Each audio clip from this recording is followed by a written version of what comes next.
नमस्कार, पॉलिटिकल पंचायत में आपका स्वागत है। मैं हूं प्रदीप डबास। 3 कृषि कानूनों के खिलाफ चल रहे आंदोलन को आने वाली 25 नवंबर को 1 साल पूरा हो जाएगा और इस 1 साल के दौरान क्या यह आंदोलन अब 2 फाड़ हो चुका है? यह सवाल अब उठने लगा है। आंदोलन के नेताओं की भाषा बता रही है कि संयुक्त किसान मोर्चा के भीतर भी अब अलग अलग मोर्चे बनने की नौबत आ सकती है। आज करनाल के बस्ताड़ा टोल प्लाजा पर पहुंचे गुरनाम सिंह चड़ूनी ने कहा कि उनसे उनसे इस तरह के संकेत मिल रहे हैं। गुरनाम सिंह चड़ूनी ने उनके नेतृत्व में 25 नवंबर को निकाले जाने वाली यात्रा को रद्द कर दिया है। उनका कहना है कि हालांकि संयुक्त किसान मोर्चा ने कहा था कि मोर्चे के सभी नेता अपने अपने स्थान पर यात्रा निकाले, लेकिन फिर मोर्चे की ओर से 24 नवंबर को यात्रा का ऐलान कर दिया गया, जिसकी वजह से उन्हें अपनी 25 नवंबर वाली यात्रा को रद्द करना पड़ा। अब मोर्चे की ओर से निकाले जाने वाली यात्रा में वे खुद शामिल होंगे या नहीं, इसका फैसला 18 नवंबर यानी कल होने वाली बैठक में लिया जाएगा। यह बैठक उनके समर्थकों द्वारा आयोजित की जा रही है। यह बात कई सवाल खड़े कर रही है। हालांकि चड़ूनी कहते हैं कि उन्होंने यह फैसला भी सिर्फ इसलिए लिया है ताकि मोर्चे में किसी तरह की फूट ना दिखे। उनका यह भी कहना है कि अगर संयुक्त किसान मोर्चा के लोग गलती करते हैं तो क्या उन्हें भी गलती करनी चाहिए?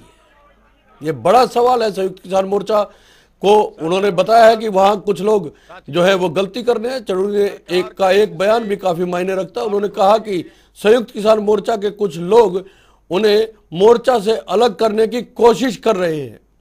आज चर्चा का बड़ा सवाल यही है कि क्या कृषि कानूनों के खिलाफ चल रहे आंदोलन में अब व्यक्तिगत महत्वाकांक्षाएं हावी होती जा रही है। सवाल यह भी है कि संयुक्त किसान मोर्चा के भीतर भी क्या आप मोर्चे बनने लगे हैं? देख, क्या आधार है इन सवालों का वो भी जान लेते हैं। क्या कुछ कहना है संयुक्त किसान मोर्चा के एक नेता गुरनाम सिंह चड़ूनी का, उसके बाद चर्चा शुरू करेंगे। हमने 25 तारीख की यात्रा रखी थी और संयुक्त मोर्चा में जो है ये फैसला हुआ था कि सभी लोग अपनी अपनी जगह से यात्रा निकालें। तो हमने भी उसका 25 तारीख का अनाउंस कर दिया था कि 25 को हम मोड़ा मंडी से निकालें। तो उसके बाद जो है एक और ग्रुप ने ये कह दिया कि हम 24 से निकालेंगे। तो वास्तविकता ये थी कि थोड़ा सा जो मोर्चे वाले हैं मेरे को अलग थलग सा करना चाहते हैं और उसमें लोगों के अंदर इस तरह की भावना चली गई कि ये आपस में लड़ रहे हैं, इनकी आपस की लड़ाई है। तो उसको समाप्त करना हमने अपनी तरफ से ये समझा है कि चलो अब वो गलती कर रहे हैं तो कोई बात नहीं, अगर दोनों तरफ से गलती करें तो फिर तो लोगों का नुकसान उसमें हो सकता है। तो हमने सारी बात पे विचार विमर्श करने के बाद अपने साथियों से सारा विचार विमर्श करने के बाद हमने फैसला लिया है कि वो जो कर रहे हैं उनको करने दीजिए। वोट नहीं है, हमने कैंसिल कर दिया, हम मिलकर चले गए, वोट पड़ने नहीं देंगे। जी, वो गलती करते हैं तो क्या हम भी गलती करें? संयुक्त किसान मोर्चा के कुछ लोग चड़ूनी साहब को अलग करना चाहते हैं, लेकिन चड़ूनी साहब का कहना है कि फूट पड़ने ही देंगे। फूट पड़ेगी कैसे? लेकिन उनके बयान तो बता रहे हैं कि कुछ ना कुछ तो ऐसा है जिसकी वजह से धुआं उठ रहा है और इसी धुएं को लेकर आज चर्चा करेंगे, क्योंकि 1 साल पूरा होने जा रहा है और तमाम कार्यक्रमों का ऐलान कर दिया गया है संयुक्त किसान मोर्चा की ओर से। और ऐसे में मोर्चा ही अगर मोर्चे के भीतर मोर्चे बनने लगे हैं तो सवाल तो उठते हैं। राकेश बैस साहब आंदोलनकारियों की ओर से हमारे साथ जुड़े हुए, अर्जुन सिडेल साहब इंडियन नेशनल लोकदल से हमारे साथ जुड़े हुए, आनंद बियानी साहब कांग्रेस से और भारत भूषण जोयाल साहब भारतीय जनता पार्टी से हमारे साथ हैं। स्वागत है आप सभी का। लेकिन राकेश बैस साहब, सीधा सवाल आप ही से है। कभी संयुक्त किसान मोर्चा की जब बैठक होती है तो उसके बाहर नारेबाजी होती है, कभी यह कहा जाता है कि इलाहाबाद चुनाव को लेके जो है रास्ते ही अलग अलग पकड़ लिए थे आप लोगों ने, और अब तो खुल के जो है सामने आ गए। उनका कहना है कि कुछ लोग जो है उनको बाहर निकाल देना चाहते हैं, फूट नहीं पड़ने देंगे, लेकिन फूट के संकेत तो साफ साफ दिखाई दे रहे हैं साहब।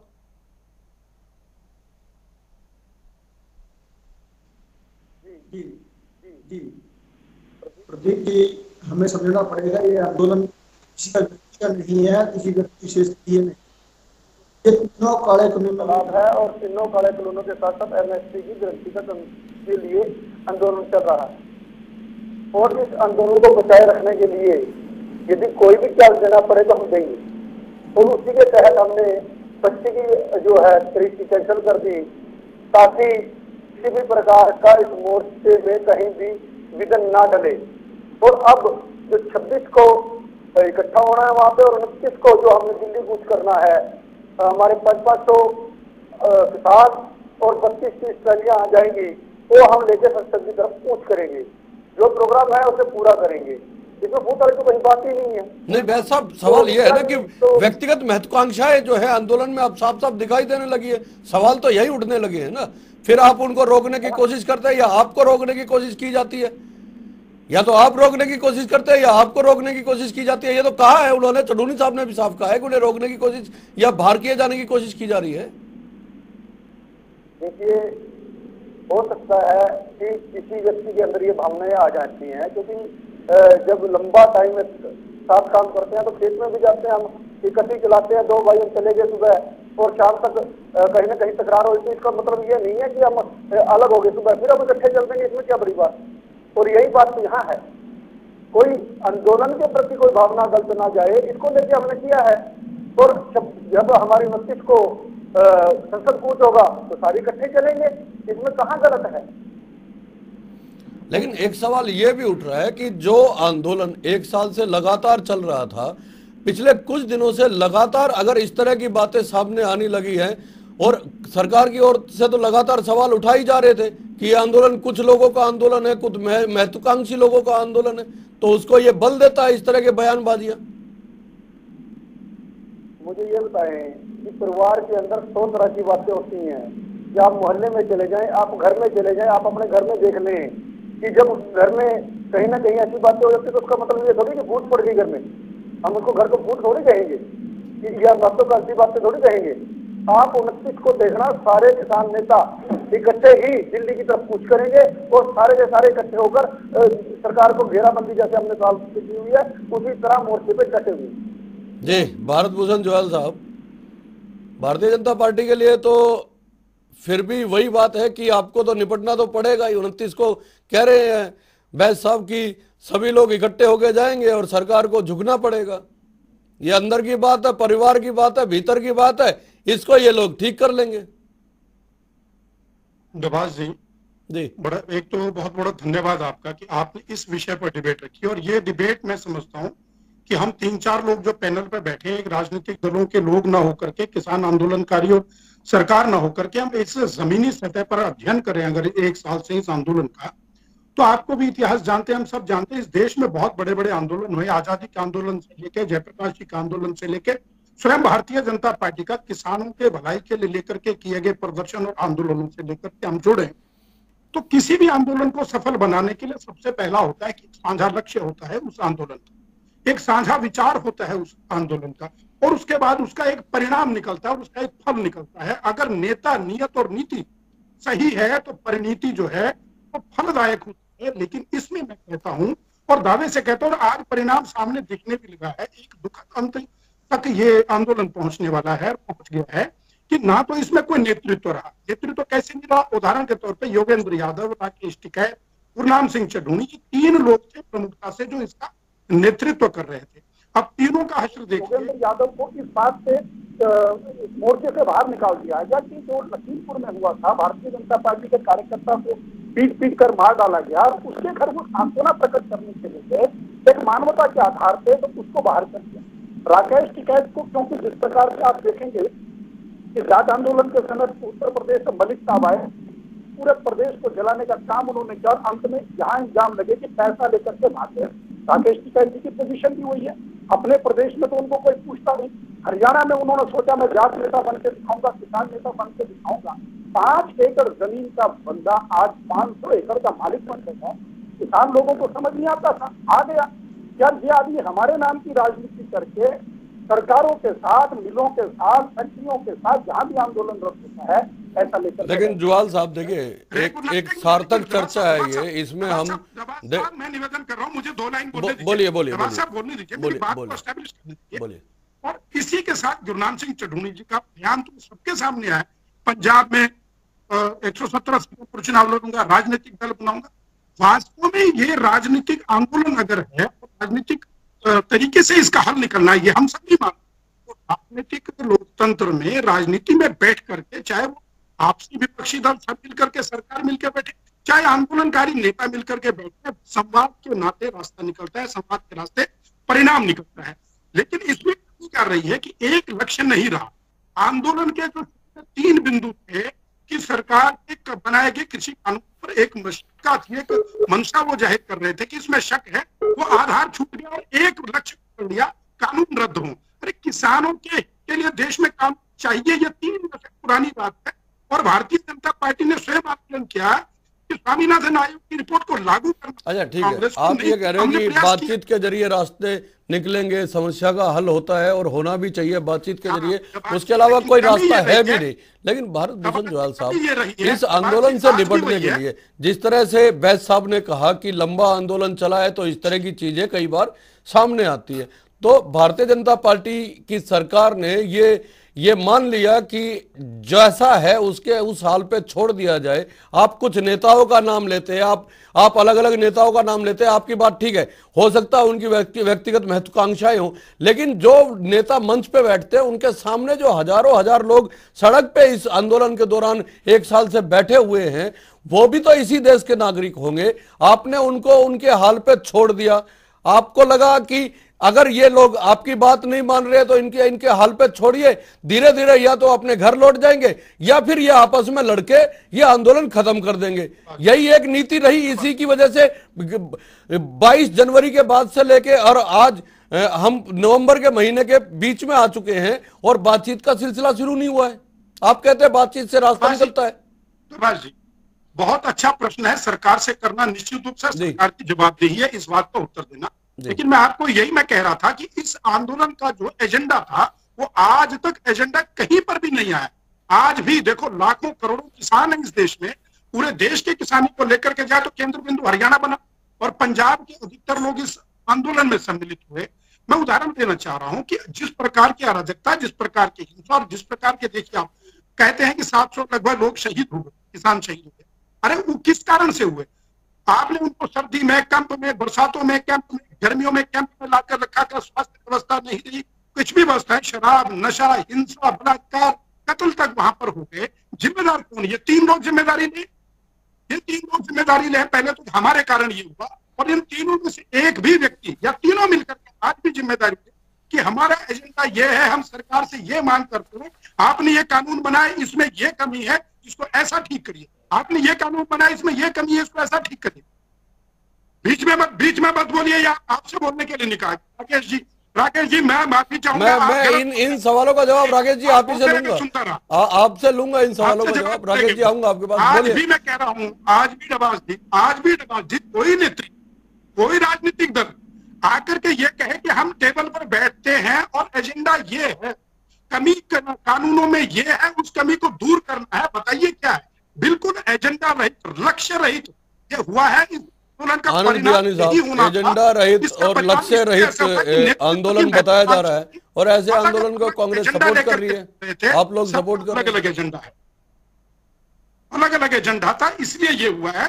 किसानों की भलाई करने का एजेंडा नहीं था। मैं आज भी कह रहा हूँ, जिस बात को भाजपा शुरू से लेकर के चल रही थी कि महत्वाकांक्षी नेताओं का एजेंडा है, आज भी वही एजेंडा रहित आंदोलन को आप लोग सपोर्ट कर रहे हैं। वो केवल व्यक्तिगत महत्वाकांक्षाएं पूरी करने के लिए यह आंदोलन शुरू किया गया था, ये कहना भारतीय जनता पार्टी का। बयानी साहब, अगर भाजपा हम पे ये आरोप लगा रही है, केवल हम ही नहीं, कई न्यायपालिका के न्यायाधीश, राज्यपाल सत्यपाल मलिक जी ने भी, भाजपा के कई नेताओं ने भी इस आंदोलन को सही बताया, किसानों की मांग को सही बताया और मोदी सरकार को, मोदी जी को चेताया भी कि इनकी मांगे मानो और इनकी मांगे राइट है। तो इसका मतलब वो लोग अगर ये बात कह रहे हैं, भाजपा के कुछ लोग ये बात कह रहे हैं, तो इसका मतलब वो भी गलत हुए। और दूसरी बात, इस आंदोलन की जो शुरुआत, जो आज की जो डिबेट है, आप एक बात देखिए, 40 नेता है, व्यक्तिगत विचार किसी के अलग हो सकते हैं और 1 साल हो गया इनको सड़कों पर बैठे को। अब 1 साल के अंदर जो इनकी मांगे हैं वो राइट है, ये हर व्यक्ति मान रहा है। कांग्रेस इनकी मांगों के साथ खड़ी है। कांग्रेस ने ये ऐलान भी किया है कि जब भी कांग्रेस की सरकार आएगी, इन 3 काले कानूनों को निरस्त करेगी और किसानों की बात मांगेगी। और दूसरी तरफ अगर देखा जाए जो भाजपा देश के अंदर जिस प्रकार से राज करना चाहती है, डिवाइड एंड पॉलिसी, फिर डिवाइड एंड पॉलिसी के नाते जो है भाजपा पूरे देश पे राज करना चाहती है। और उस पॉलिसी में आपने महाराष्ट्र का रिजल्ट देख ही लिया था कि किस प्रकार से महाराष्ट्र के अंदर रातों रात मुख्यमंत्री बनाए। चलो शरद पवार जी की समझदारी थी, वो तरीके से उसको मैनेज करके, तो भाजपा ने तो कोई कसर नहीं छोड़ी। आज भाजपा सरकार, जो भाजपा जो नेतृत्व है, वो इसीलिए इनसे बात नहीं करी कि जितना लंबा आंदोलन चलेगा ये डिवाइड हो जाएंगे, इनमें फूट पड़ जाएगी और हम अपनी पॉलिसी में कामयाब हो जाएंगे। तो मैं सबसे पहले तो किसान नेताओं को, सभी को और पूरे धरती पुत्रों को बधाई देना चाहता हूं कि 1 वर्ष तक ऐसी तानाशाही सरकार के विरोध में ये अड़े रहे, उनके साथ तो मतलब पूरा जरूर कर सके। दूसरी बात, मैं एक बात और भी कह रहा था, का बयान में बड़े तरीके से सुन रहा था, वो कह रहे थे कि इस आंदोलन को हम फीका नहीं पड़ने देंगे, हम फूट नहीं पड़ने देंगे। मैं सभी किसान नेताओं से यह आग्रह भी करता हूं कि भाजपा की इस चाल को कामयाब न होने दें। और ये वाकई में तीनों जो कृषि कानून है देश की बर्बादी के लिए, किसान की बर्बादी के लिए है। अब एक बात बताएं, आज महंगाई किस वजह से? स्टॉक की वजह से। जितनों ने बड़े बड़े भंडार बना लिए, वहां चीजें स्टॉक हो गई थी, वो आलू की बात है, प्याज की बात है, टमाटर की बात है। अब जो 2-5 रुपए किलो वाली बिकने वाली जो चीजें थी, उनको स्टॉक करके जिस प्रकार से, नहीं बयानी साहब, सवाल तो ये है ना कि भारतीय जनता पार्टी लगातार यही कह रही है ना कि आप एक ऐसे आंदोलन को सपोर्ट कर रहे हैं जहां पे हिंसा होती है, जहां पे अराजक तत्व रहते हैं, जहां पे लोग आपस में मिलकर नहीं रहते, जिस आंदोलन का कोई अपना एजेंडा नहीं है। मैं एक बात पूछना चाहता हूं, भाजपा के क्या सारे लोग मिलकर रह रहे हैं क्या? और एक आज मैं अखबार अभी पढ़ रहा थोड़ी देर पहले, वो कंगना अभिनेत्री है, वो राष्ट्रपिता महात्मा गांधी के लिए कहते हैं कि वो जो राज का लोभी था और चालाक था। मतलब इस प्रकार के अभिनेत्रियों को तो भाजपा सम्मानित करती है। अभी तक भाजपा के किसी नेता का बयान ऐसा नहीं आया कि उसने गलत कहा। मतलब वो लोग ऐसे लोगों को सपोर्ट करते हैं, तो उनकी सोच भी ऐसी है, वो अपनी सोच को अर्जुन सुड़ेल साहब को मैं शुरू में चाहता हूं। जवाल साहब, मैं लूंगा इसका जवाब, मुझे पता था आप बोलेंगे, मुझे पता था। सुड़ेल साहब आपकी टिप्पणी इस पे, आंदोलन क्या भटक रहा है और भटके हुए आंदोलन को आप सपोर्ट कर रहे हैं? फिर मैं बैस साहब के पास आऊंगा। आंदोलन बिल्कुल नहीं भटक रहा। और नहीं, ये अर्जुन सुड़ेल जी से है मेरा सवाल। एक बयान के ऊपर अगर ये बात, ये कौन बोल रहे हैं बीच में किस रहे हैं इनको? जी सुड़ेल साहब बोलिए। किस तरह से गुरनाम सिंह चढ़ोनी जी का हमने बयान सुना, गुरनाम सिंह चढ़ोनी कौन सा बोल रहे हैं जी, नजर नहीं आ रहे मेरे को। हम इस आंदोलन को नहीं बरतने देंगे। और मैं संयुक्त किसान मोर्चे के साथ हूँ। 1 साल से आंदोलन चल रहा है। वही बात है कि छोटी मोटी बातें घर में हो जाती है, लेकिन भारतीय जनता पार्टी जिस तरह के शब्दों का प्रवक्ता उनके यूज करते हैं कि ये लोग तो पैसे राकेश से कैसे पैसे ले लेते हैं। आपने पैसे दिए क्या भूषण जी? देखिए, वो एक पूरे देश के किसानों का नेतृत्व करें, और वहां पर 3 नेता नहीं है, वहां पर काफी सारे नेता इस आंदोलन का नेतृत्व कर रहे हैं। और भारतीय जनता पार्टी, अभी तो कानून लागू नहीं हुए, अभी तो डीएपी के लिए पता है हरियाणा प्रदेश में किस तरह से किसान और महिलाएं किसान लाइनों में लगे रहते हैं दिन रात। गेहूं की बिजाई के समय ये डीएपी तो उपलब्ध नहीं करा पाए, और हजारों किसान शहीद हो गए। उनको कह रहे हैं कि आप इनको सर्दी में बुला के लाए, इनको गर्मी में बुला के लाए, तब उनकी डेथ हुई है।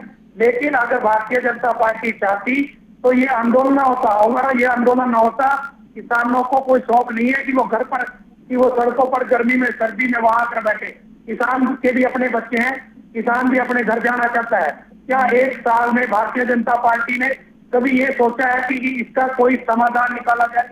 और अगर ये कहते हैं कि हम ये आतंकवादी हैं, ये पैसे ले, 11 दोनों की बात किससे कर रहे हैं आप?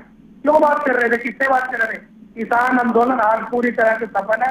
1 साल हो गया किसान आंदोलन को, और बहुत ही धैर्यपूर्ण किसान, इस देश का किसान इस आंदोलन को चला रहा है। और इंडियन नेशनल लोकदल पहले दिन से ही, जब से आंदोलन शुरू हुआ और उसी के साथ है। और रही दूसरी बात एजेंडे की, भूषण जी कह रहे थे कि इसका एजेंडा क्या है।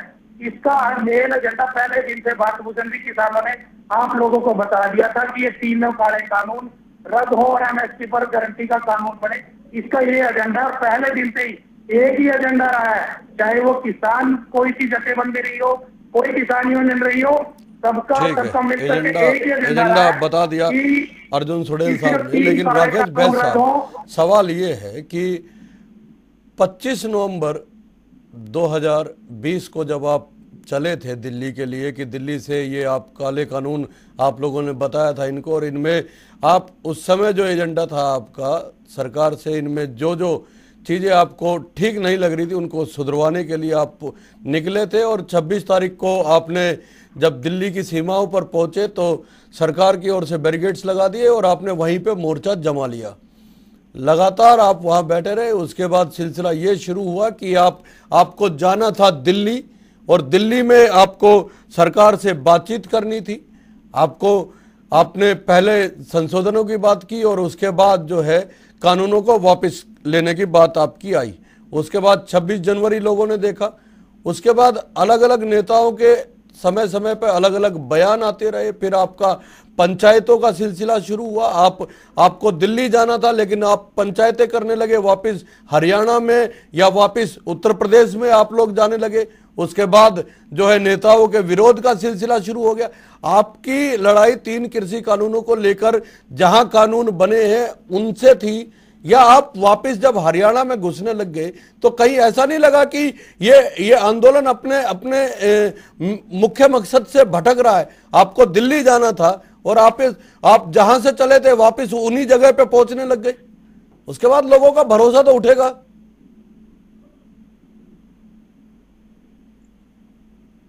नहीं, ऐसा नहीं है। हमारा 1 साल एक ही एजेंडा है कि 3 काले कानून वापिस और एमएसपी पर खरीद की गारंटी का कानून। पहले दिन से यही था, कहीं भी संशोधन की बात नहीं आई। संशोधन की बात सरकार की तरफ से आई। आप कोई भी डिबेट उठा के देखिए, आप कोई भी हमारी प्रेस वक्ता जो नहीं, अभी भारतीय जनता पार्टी के प्रवक्ता भारत भूषण साहब ने यह कहा कि आप लोग लगातार आपकी जो 11 दौर की मीटिंगें हुई, उस 11 दौर के दौरान आप ये नहीं बता पाए कि इन कानूनों में ऐसी क्या खराबी है जिसकी वजह से आप इनको वापस या रद्द किए जाने की मांग कर रहे हैं। एक सवाल यह भी है कि हमारी सरकार से मांग है कि जो 11 दौर की वार्ता हुई उसकी रिकॉर्डिंग हुई है सरकार के पास जी, उसे पब्लिक कर दे और खुद पब्लिक पे फैसला छोड़ दे, देश पे फैसला छोड़ दे कि हमने क्या कहा मीटिंगों के अंदर। यह सरकार की जिम्मेवारी बनती है कि उन्हें टोटली जो हमारी बातचीत हुई है उसे पब्लिक कर दे हमें, ताकि सच का सच और झूठ का झूठ, जो बीजेपी प्रवक्ता सुबह से लेकर शाम तक झूठ बोलते हैं बैठ के जनता के सामने आए। जाल साहब ये बड़ी बात कही है बैस साहब ने। इनका साफ कहना है कि आपने अगर रिकॉर्डिंग करवाई है तो उसको पब्लिक कीजिए। इनका कहना है कि इन्होंने तो बताया है कि इस कानूनों की वजह से किसानों को क्या क्या नुकसान हो सकते हैं, उनका क्या अहित हो सकता है, उन मीटिंगों के दौरान बताया गया है। प्रभाष जी, मैं राकेश जी की बात को उत्तर इस तरीके से, मैं खुद मानता हूं कि जब आंदोलन शुरू किया गया था ये शंकाओं के आधार पर था और इसमें 3 शंकाएं सामने आई थी। एक ये था कि सरकार के इस कानून लागू करने से मंडी व्यवस्था समाप्त हो जाएगी। दूसरी शंका ये थी कि इस कानून के लागू होने से होर्डिंग हो जाएगी और अनाज के दाम जो है बड़े बड़े कारपोरेट सेक्टर के लोग उसकी होर्डिंग कर लेंगे। तीसरा यह था कि कॉन्ट्रैक्ट फार्मिंग के माध्यम से सरकार, ये जो लोग जिनके साथ होगा बड़े बड़े उद्योगपति लोग इसमें आ जाएंगे तो वो किसान की जमीन को हड़प लेंगे। ये 3 शंकाएं जाहिर की गई थी और उसी आधार पर सरकार ने कहा था कि अगर आपको ऐसा लगता है तो हम इस कानूनों में बैठ के समीक्षा करके आपके साथ बैठ करके इस तरीके की प्रावधान नियमावली में करेंगे, ताकि हमने तो किया है लेकिन जो आपको लगता है मैं बोला नहीं आपके, गलत बात है। आप जनता को सुनने दीजिए, अपनी बात भी मेरी बात। हमने ये स्पष्ट कहा था कि आकर के बैठ के हम तय करते हैं जहां पे कोई शंका है उसका समाधान करने के लिए कानून में ऐसे प्रावधान, कड़े प्रावधान करेंगे। हमने पहला कहा था, आपने कहा था भी सरकार की किसान की जमीन को अगर उद्योगपति या जो कॉन्ट्रैक्ट फार्मिंग कर रहा है वो हड़प देगा तो अदालत में नहीं जा पाएगा, ये भी एक शंका। हमने तीनों चीजों पे, तीनों विषयों पे क्लियर किया था कि अगर आपको लगता है इसमें एक बड़ा नियम खुल करके सामने आना चाहिए तो अभी तो कानून का प्रारूप बना है, उसमें जो कानून की नियमावली बनेगी उसमें इन सभी समाधानों को लिखा जाएगा। आप आइए और बैठिए। मैं आपसे कह रहा हूँ, देखिए आप भी हो सकता है इसी चीज के शिकार हो। आपके नेताओं को समझ आ गया कि अगर बैठ करके तुरंत बैठेंगे तो समाधान हो जाएगा, सरकार की मंशा साफ है। लेकिन आज भी मैं कह रहा हूँ ये चाहते हैं कि पंजाब का चुनाव, उत्तराखंड का चुनाव, उत्तर प्रदेश का चुनाव, ये 3 चुनावों तक किसी तरीके से आंदोलन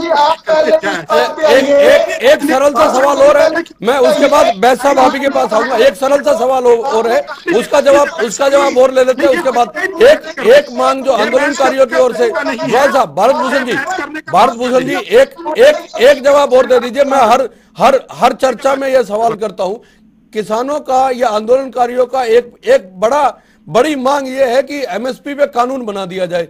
उनका यह कहना है कि जब सरकारी मंडियों में एमएसपी पे फसलें खरीदी जा सकती हैं, तो जो प्राइवेट लोग हैं कम से कम वो भले ही अधिक दे ना दे अलग बात है, वो फसल का कहते हैं कि सरकार कहती है कि वो अपने मनमर्जी के रेट पे किसान बेच सकता है, आप ज्यादा ना दे, आप जो बाहर किसान से खरीद रहा है ज्यादा, कम से कम वो एमएसपी से कम पे तो ना खरीदा। ये तो एक श्योरिटी सरकार से किसान चाहता है, इसी वजह से वो मांग कर रहा है।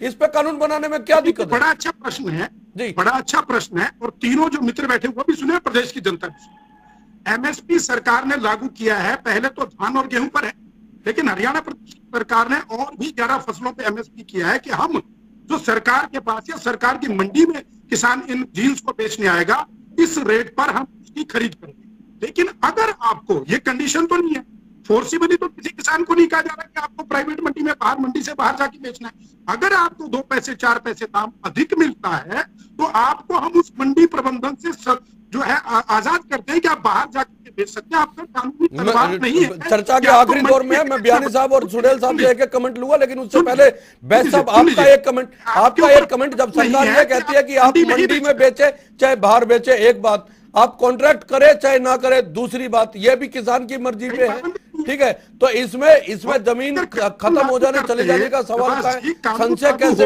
उत्पन्न हुआ, एक बात। दूसरा, मंडियां खत्म हो जाएंगी, ये संशय कैसे हुआ जब मंडियों में आप बेच सकते हैं अपने आधार पे, अपने हिसाब से? जरा बता दीजिए, क्योंकि भारत भूषण जी से यह जवाब ले चुके हैं। प्रदीप जी, हम कई बार इस चीज को चर्चा कर चुके हैं। मैं सिर्फ भारत भूषण जी से पूछना चाहूंगा कि इन्होंने बाजरे की खरीद में सिर्फ 52 योजना क्यों लागू की, एमएसपी पर खरीद की बात क्यों नहीं की? ये खरीद से भागना चाहते हैं, यही एक सवाल है, इसीलिए आंदोलन है, इसीलिए चल रहा है। हरियाणा के अंदर, कर्नाटक के अंदर मॉल को बेचा जा रहा है, जो कि किसानों के लिए मॉल बनाया गया था, मल्टीनेशनल का मॉल बनाया गया था, उसको बेचा जा रहा है। 4 मल्टीनेशनल को थे और 2 को बेचने के लिए सरकार ने वो कर दिया, जारी कर दिया फरमान। और मंडियां इस बार आप देखिए, हरियाणा के अंदर गेहूं के अंदर 4 मंडियां बंद कर दी गई। क्या कहना चाहते हैं भारत भूषण जी? मैं बयानी साहब एक कमेंट आपका और एक कमेंट सुडेल साहब से लेकर फिर बीजेपी पे खत्म करूंगा। बयानी साहब जी, सरकार का तो कहना है कि ठीक है, अगर आंदोलन चल रहा है, भीतर जो कुछ भी हो रहा है, लेकिन सरकार की तरफ से तो इन कानूनों में कोई गड़बड़ नहीं है। ये बात है, एमएसपी कानून की गारंटी क्यों नहीं करते कि मिनिमम मिक्स पे जो प्राइस जो है कि वो बाहर बेचे या अंदर बेचे, वो सरकार किस वजह से इसको मिनिमम फिक्स प्राइस नहीं कर रही? किसानों की ये तो मांग है मिनिमम फिक्स प्राइस करे कि बाहर बेचे अंदर बेचे, अगर बाहर अगर तेज बिका तो तेज बेच देंगे, परंतु एक मिनिमम फिक्स प्राइस तो हो जाए कि इससे कम कोई अगर लेगा तो दंडित रहेगा। उससे सरकार क्यों डर रही है? क्योंकि वो पूंजीपतियों को फायदा पहुंचाना चाहती है। पूंजीपति उन फसलों को कम रेट में लेकर भंडारण करेंगे। अर्जुन सुडेल साहब 20 सेकंड में खत्म कीजिएगा, मेरे को वाइंड अप करना है।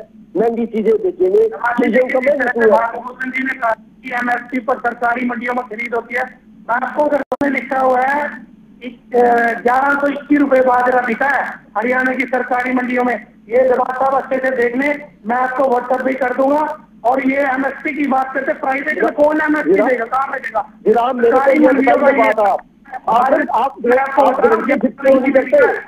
आप किसानों की ये मांग मान क्यों नहीं लेते कि मिनिमम प्राइस ये है? बात भूषण जी आखिरी टिप्पणी आपसे, फिर मैं वाइंड अप करूंगा। बात भूषण जी बताइए, क्यों नहीं मानते? क्या डबास जी, क्या प्रश्न है? प्रश्न यही है कि आंदोलन के भीतर क्या चल रहा है, एक ये अलग सवाल है, लेकिन सरकार की ओर से क्या इनको अब इनके हाल पे छोड़ दिया गया है? और किसानों की सुध लेने वाला विपक्ष का आरोप यह है कि कोई नहीं है, ना एमएसपी पे खरीद हो रही है और एमएसपी आप खरीद खत्म करने पे जुड़े हुए हैं। ये आरोप विपक्ष का है। समय की प्रतिबद्धता है, समय की प्रतिबद्धता है। मैं जानता हूं समय कम है। मैं ये कहना चाहूंगा दावे के साथ और जिम्मेदारी के साथ कह रहा हूं, इंडियन नेशनल लोकदल बैठा है, कांग्रेस बैठी और किसान नेता बैठे। आप तीनों तीनों भी मिलकर के एक संयुक्त नेतृत्व तैयार करके एक एजेंडा बना करके लाइए कि ये कानून में संशोधन होने चाहिए, यहाँ पर कमी है, काला क्या है सामने, अर्जुन की शालीनता से आप लेकर के तो आइए, आपके पास कोई एजेंडा बना के लाइए और सरकार जो है बातचीत के लिए तैयार है। बातचीत हालांकि भीतर भी जिस तरह की चल रही है, किसान मोर्चा के भीतर की बातचीत जो है वो अलग अलग समय पे सामने आती है। कहीं पे किसी के सुर अलग होते हैं, किसी के सुर अलग होते हैं, और सरकार के अलग है और विपक्ष के अलग है। यह मामला कब सुलझेगा ये कोई नहीं बता पा रहा है। बहुत बहुत धन्यवाद, नमस्कार।